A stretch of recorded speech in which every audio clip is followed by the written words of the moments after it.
आज हम पढ़ने रहे हैं आईसीएसई बोर्ड के क्लास 6 का chapter 7th, the night the roof blue of. वह रात जिस दिन रूफ उड़ गया, जिस दिन जो छत था वो उड़ गया। लेट्स बिगिन, चलिए शुरू करते हैं। Of these places in India where is it likely to snow the most. इन जगहों पर इंडिया में सबसे ज़्यादा स्नो किस जगह पे पड़ती है। Where does it snow the least, सबसे कम जो स्नो है, जो सबसे कम बर्फ़ है, वो किस जगह पे पड़ती है। Look up the internet and find out how the winter was last year. Internet पे देखिए और पता करिए कि जो विंटर था वो पिछले साल कैसा था। गुलमर्ग में कैसा था, गैंगटॉक में कैसा था, मसूरी, दार्जिलिंग, शिमला और नैनीताल में विंटर कैसा था, पता कीजिए। और पता कीजिए कि सबसे ज़्यादा जो बर्फ़ पड़ी थी वो कहाँ पे पड़ी थी। We are use to sudden storm up here on the first range of Himalayas. जो अचानक एक स्टॉर्म आ जाता है, तूफान आ जाता है, उसके हम काफ़ी यूज टू थे। यहाँ हिमालयाज पे हम लोग रहते थे और यहाँ पे काफ़ी बार जो है अचानक जो है स्टॉर्म आ जाता था, तूफान आ जाता था और हम उसके आदी हो चुके थे।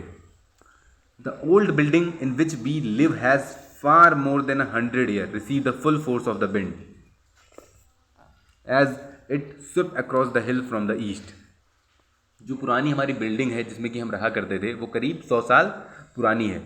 उसने कई बार हवा का पूरा झोंका जो है सहा है, और सहा है जो हवा कहाँ से आता था, हिल से आता था, ईस्ट की तरफ से। We lived in the building for more than 10 year without a disaster. हम बिल्डिंग में रह रहे हैं करीब पिछले 10 साल से और अभी तक कोई डिजास्टर नहीं आया है। पिछले 10 साल में कोई बहुत डिजास्टर नहीं आया है। It had even taken the shock of a severe earthquake. कई बार बहुत भयानक अर्थक्वेक भी आए हैं, कई बार बहुत भयानक भूकंप भी आए हैं और उनको भी जो हमारा बिल्डिंग है वो सह गया। As my granddaughter Dolly said, it's difficult to tell the new crack from the old. It's a 2 storey building and I live on the upper floor with my family, my 3 grandchildren and their parents. जैसा कि मेरी जो grand daughter है डॉली, वो कहती है कि अब बहुत डिफ़िकल्ट है, जो नए क्रैक्स बिल्डिंग में आ गए हैं उनको ओल्ड से अलग कर पाना बहुत मुश्किल है। बता पाना कि ये नए क्रैक्स हैं कि ओल्ड क्रैक्स हैं, ये बता पाना बहुत मुश्किल है। जो हमारी बिल्डिंग है वो 2 स्टोरी बिल्डिंग है, मतलब 2 तल्ला बिल्डिंग है। And I live on the upper floor with my family.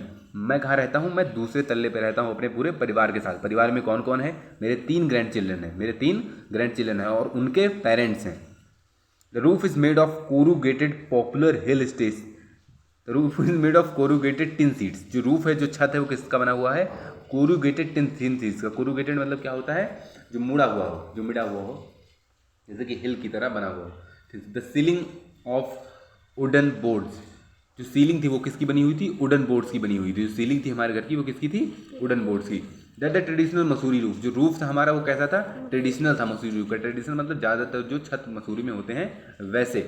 Mussoorie is a popular hill station perch on the side of a steep mountain in northern India. Mussoorie क्या है, एक बहुत ही पॉपुलर, बहुत ही विख्यात हिल स्टेशन है। हिल स्टेशन मतलब जिस जगह पे हम घूमने जाते हैं, ऐसा स्टेशन है जो कि कहाँ पे है, स्टीप माउंटेन में है, नॉर्थन इंडिया में। Looking back at the experience, it was the sort of the thing that I should happen in a James Thurber story. जो हमारा एक्सपीरियंस हुआ उसको अगर मैं मुड़ के देखूँ तो ऐसा एक्सपीरियंस लग रहा है जैसा कि जेम्स थर्बर की स्टोरीज में होता है। जेम्स थर्बर कौन है, एक राइटर है जिनकी स्टोरीज में क्या होता है, like a dam that burst. जैसे कि उनकी स्टोरीज में होता है कि डैम कभी दब गया, ब्रस्ट हो गया, और the ghost who got in, अचानक कोई भूत अंदर आ गया। उनकी स्टोरीज में ऐसा होता है। But I wasn't thinking of Thurber at the time. उस टाइम पे मैं थर्बर के बारे में सोच नहीं रहा था। Although few of his books were among the many I was trying to save from the icy rain pouring into my bedroom. पर I wasn't thinking of Thurber at the time, although a few of his books were the among I was trying to save from the icy rain pouring into my bedroom.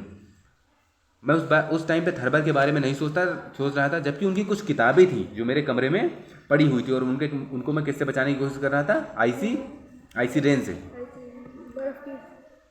Our roof had held fast as in many a storm, but the wind that night was really fierce. जो हमारा roof था, जो हमारा छत था, उसमें बहुत सारे स्टॉर्म, बहुत सारे तूफान सहे थे। पर उस रात जो तूफान आया, उस रात जो भूकंप आया, वो बहुत ही ज़्यादा तेज़ था। उस रात जो हवा चली वो बहुत ही ज़्यादा तेज़ चली। It come रसिंग at us with a high pitched eri well. वो हमारे तरफ दौड़ती हुई आई, बिल्कुल हाई पिच में, बहुत तेज़, इरी वेल में मतलब बहुत खतरनाक तरीके से। The old roof groaned and protested. जो ओल्ड रूफ था वो लड़ा, वो काफ़ी टाइम तक लड़ा। It took a battering for several hour. वो काफ़ी टाइम तक वो लड़ा। Well the rain lashed against the window and the lights kept coming and going. जो रेन था वो विंडो से क्या हो रहा, the fire had long since gone out because the chimney collapsed, bringing down a shower of sooty rain water.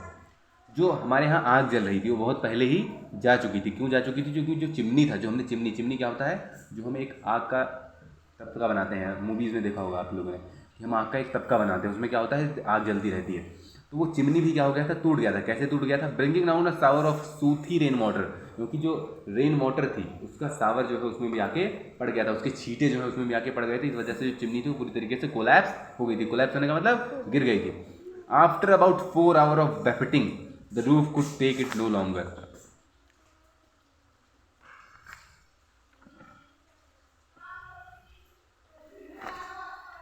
करीब 4 घंटे तक हवा चलती रही, करीब 4 घंटे तक हवा चलती रही और लगातार उस पर रूफ पे जो छत था उस पर फोर्स पड़ता रहा। उसके बाद क्या हुआ? My bedroom faces east, so my portion of the roof was the first to गो।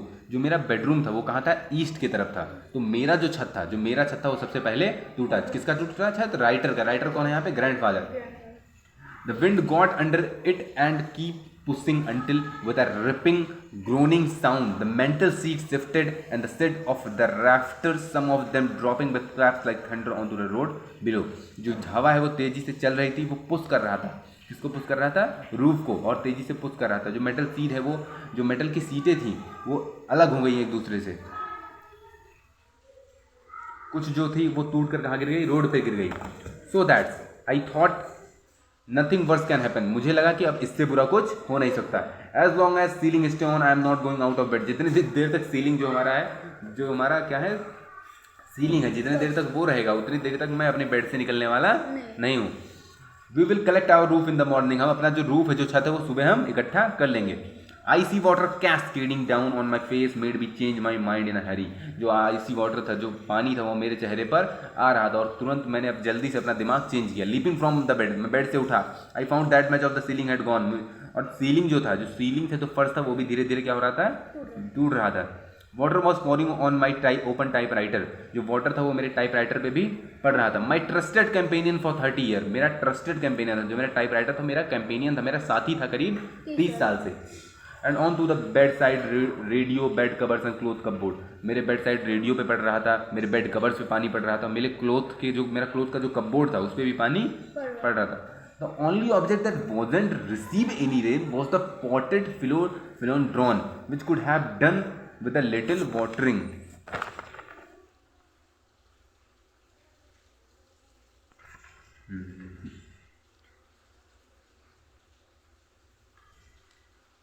तो जो एक ऑब्जेक्ट था जिस पर रेन नहीं पड़ रहा था वो क्या था? पॉट में एक फूल लगाया हुआ था, फिलेंड्रॉन का फूल। उस पर जो है सिर्फ पानी नहीं पड़ रहा था और हर जगह पानी पड़ रहा था। Picking up my previous type writer my companion for 30 years I stumbled into the front sitting room only to find a similar situation there. मैं क्या करता हूँ, अपना टाइप राइटर जो कि मेरा कंपेनियन है करीब 30 साल से, मैं उसको उठाता हूँ और उठाकर कहाँ चल देता हूँ? आगे वाले रूम में चल देता हूँ। Only to find a similar situation there. वहाँ पे भी मुझे क्या सिचुएशन मिलती है? सिमिलर। जैसे कि मेरे रूम में सिचुएशन थी वैसी सिचुएशन वहाँ पर भी है। Water stump into the front sitting room and library only to find a similar. Water was pouring through the salt of the wooden ceiling raining down on the book shelves.